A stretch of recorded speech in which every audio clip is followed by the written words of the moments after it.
Hey, before this video begins, there's some news about my participation in the next game jam happening this week, so be sure to watch the end of the video to catch more info on that. Otherwise, enjoy the video. I've wanted to make video games since 2013, but there was always one thing stopping me: patience. Every time I sat down to learn Unity, Unreal, or Blender, I would quickly get frustrated and after a couple weeks just give up and delete everything. Which was stupid, because I'd be right back a few months later to try again. After almost 12 years of this nonsense, I finally said, screw it. If I want to make a game, then I need a deadline and I need a reason to learn. So, on April 27th, 2025, I did just that. I turned on OBS, linked the stream, and gave myself a measly 8 hours to prove myself. If at any point in the video you'd like to see the development unfiltered, I'll leave a link in the description below to the original VOD.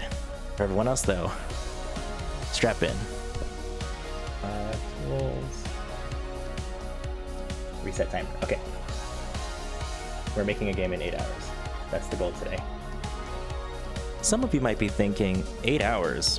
Isn't that like a little tight? While the rest of you are wondering, why 8 hours? Why not 24?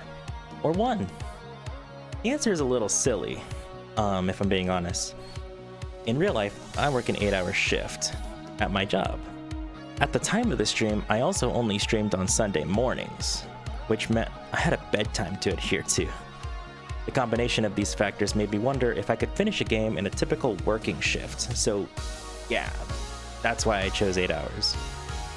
Once I set up the timer to display the remaining time in OBS, I then had to fix my setup, because I'm only as smart as I allow myself to be. Apparently.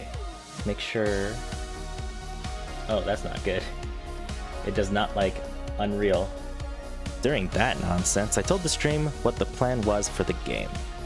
Now, hindsight is 2020, and last time I checked, my vision was something like 1414, so you just know my idea was gonna be dumb.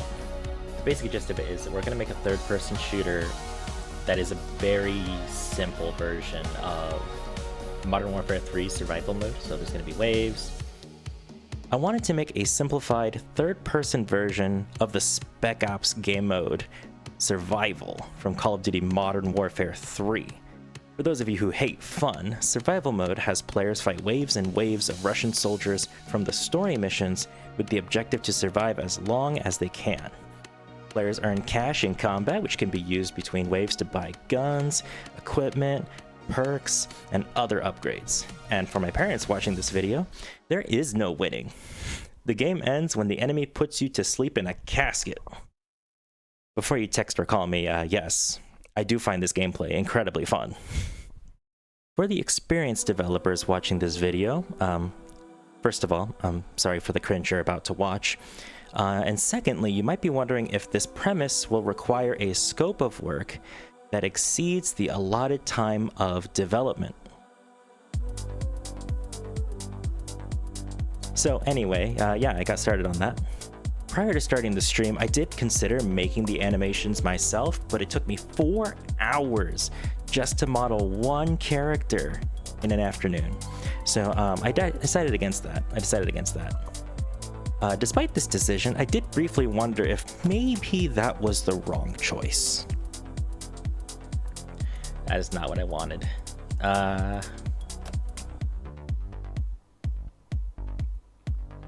Animation. I'm gonna have to re-import all of this. That's not good.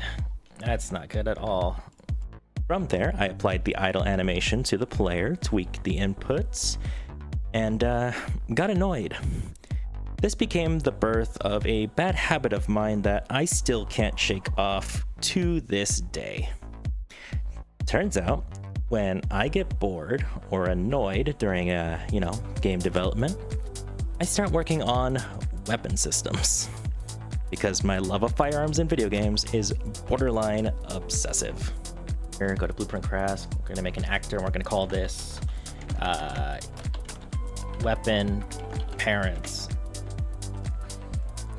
We're gonna go in here, and first thing we're gonna do is we're gonna add a skeletal mesh That skeletal mesh will be our assault rifle. I downloaded these weapon models from a website called Pizza Polly. They were created by the incredibly generous Quaternius. Sorry if I mispronounced that. If you're a small developer who needs low poly models, I've left a link to his work in the description below, so be sure to check it out, and if you're able to, show him some love through his Patreon. He does amazing work. So the method I use to create weapons in Unreal Engine is fairly simple. First, I create a parent blueprint, which will contain the basic components and traits that every weapon will have. Before I make the actual weapons though, I add a child component to the player character. This allows me to script the player's interaction with the weapon blueprints within the player character. As long as the child actor is a descendant of the parent blueprint, the player will be able to use the weapon in their hands.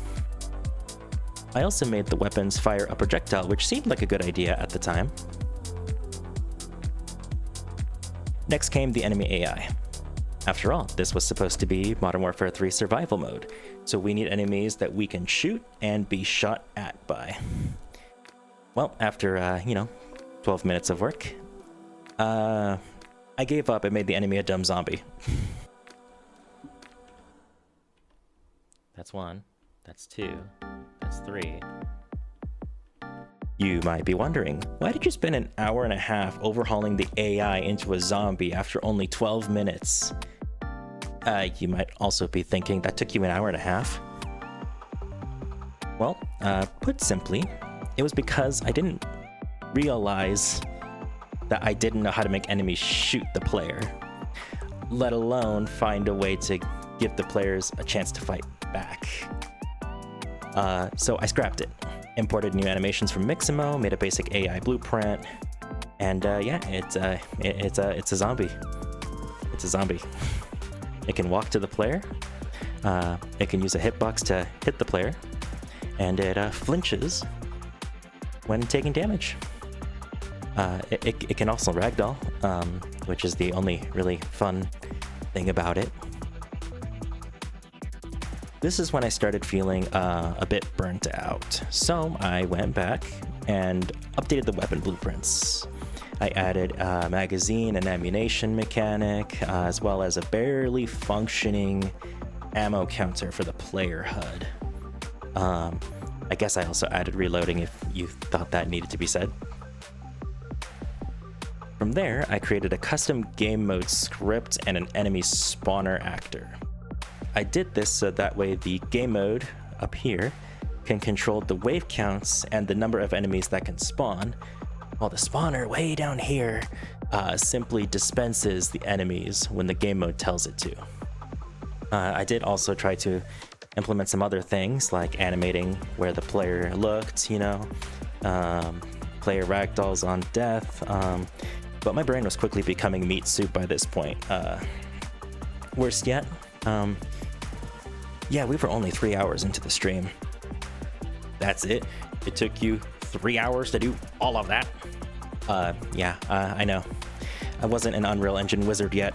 In fact, even now, I'm still not a wizard. Don't believe me? How about you stick around to the end of the video and I'll give you a piece of my mind. God damn it. Is that how engagement works? This is my first scripted video for this channel, so I'm not really sure if this is how that's supposed to work. From there, I spent 20 minutes tweaking the weapon mechanics again. You know me, love my weapons. I added a camera shake and a muzzle flash when shooting. I would move on, but I wanted to briefly talk about how the muzzle flash works, because I'm pretty sure it'll tickle the game dev community watching it right now. So instead of using a fancy shader or a really cool particle system for the weapon muzzle flash, I basically added an invisible yellow light bulb to the weapon parent blueprint. And when the player pulls the trigger, and when the player pulls the trigger, the light is made visible for less than a second. And then it goes invisible again. The effect is pretty good, but I know someone out there can probably write a paragraph in the comment section about why this method is not good. I I mean, if you know a better way to do it, drop it in the comments for everyone else. But I think this method is really funny, and my games have worse graphics than a PlayStation, so I don't think any computers are going to catch fire from this method. So as the timer reached hour number 4, I started creating child blueprints for the other weapons. For the roster, I created an assault rifle, submachine gun, a shotgun, and a sniper rifle. I did also try to add a pistol. Pistols are actually some of my favorite firearms in all video games. But that ended up on the cutting room floor by the end of this project. I got nothing else to add to that. It was just really unfortunate. So once that was all done, I started working on the enemy spawning and attacking logic, because I somehow did not do that yet, and even worse, I somehow bugged it all out. What made this more insufferable, I'm gonna go off script here because it actually drives me insane. While editing this video, it's been almost a year since the original stream, I was accidentally fixing these bugs and then breaking them again. And watching me do this while editing this video, I really wanted to just grab my past self and just slam his head in the keyboard and ask him why. Why are you not paying attention to what you're coding? It's really not that hard. Oh my god. Anyway, yeah. So 3 hours left. I start by importing assets to build the map, only to abandon them almost immediately in favor of basic shapes so I can block out the map. I never did replace those placeholders, so, like I said, worse graphics than a PlayStation, am I right, boys? So this is also when I realized that the decision to make the game third person was creating a workload that I wasn't actually capable of finishing at my skill level. Most game jam YouTubers or game dev YouTubers, whatever you would like to call them, they're about here. When I did this stream, I was here. Well, maybe lower. I don't know if the camera can see me touch the floor if I try. Maybe. Close enough. But yeah, so I realized I wasn't able to do third-person animations and stuff at this stage. So, out of sheer desperation, I went into Unreal's templates and imported the first-person character. And then I did the insane thing and copy-pasted all of my blueprint scripts from the original character and threw them straight into the first-person character, and somehow it worked out. I don't know. I'm glad it works. I don't know why it works, but it works, and that's what matters right now. So at this point in the project, the bugs were seemingly impossibly numerous. Like a tidal wave I could probably drown under. So I started cutting even more corners, which sounds bad. I ditched the projectile shooting method in favor of a line trace, which basically means the gun now shoots an invisible information laser that constantly connects with its target instantly in order to relay information or collect information about the target that it hit. If that sounded complicated, think of shooting someone with a laser pointer instead of shooting them with a Nerf dart. Yeah, man, put that in the script. That was a great idea. 2.5 hours left. I made the weapons interactable when placed in the world, so that the player can trade their weapons for the one they're looking at. With that done, I added a currency system so that when a player shoots a zombie, they get some money, and they can use that money to buy new weapons. Very basic stuff. I then also took the time to add a weapon upgrade mechanic, so that way if you're holding a weapon in your hands and you're looking at the weapon on the shop, it'll give you the option to upgrade the weapon and buy ammo. So that was pretty neat, lets the player keep up with the damage increase because I think I didn't mention this at all so far, but the zombie's health increases with every wave. You know, like that other Call of Duty's survival mode that's not called survival. I don't really have a better joke for this. I'm doing this on the spot. This is also when I realized another limitation of my skill level. I didn't know how to give the shotgun a pellet spread. For those unfamiliar with firearms, here in Freedom Land, shotguns don't shoot a single projectile. Instead, they often fire multiple projectiles that spread out once they leave the barrel, allowing the shooter to strike the target in a radius rather than requiring precision shooting. Pretty neat, if I could implement it. Since I didn't know how to do this, though, I resorted to something desperate. So instead of shooting a single line trace, I just made the shotgun shoot a wide invisible capsule, and anything in it took massive damage. Freaking brilliant, me. Just use a for loop. That's all you had to do, was use a for loop, and you couldn't even do that.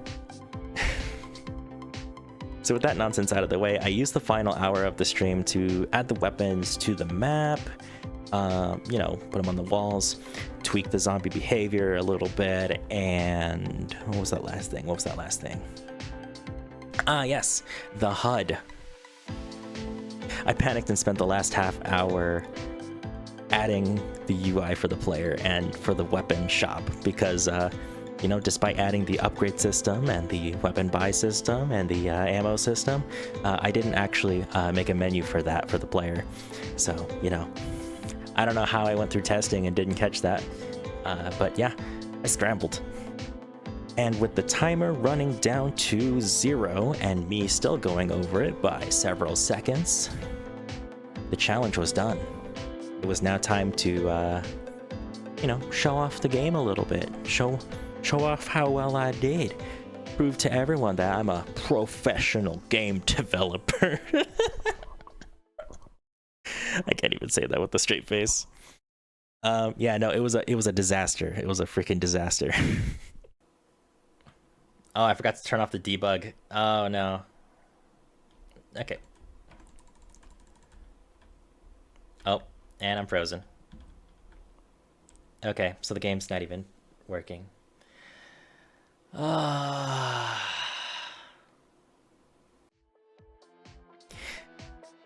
Yeah, that was less a game, more a broken prototype. I even misspelled finish on the freaking timer. Don't know how I pulled that magic off. But you know, that was the challenge. But I wanted to publish this game as a, you know, time capsule of what my skill level was at the beginning of my game development journey. Which meant that I also wanted it to be playable for people who were interested. Which meant that I had to make sure there were no game-breaking or extremely critical bugs left in the game. So I think I spent like 10 minutes off stream just turning off the line trace that I added for the shop interaction. Don't think if I did anything else, I genuinely don't remember. But yeah, once that was done, I uploaded it to itch.io.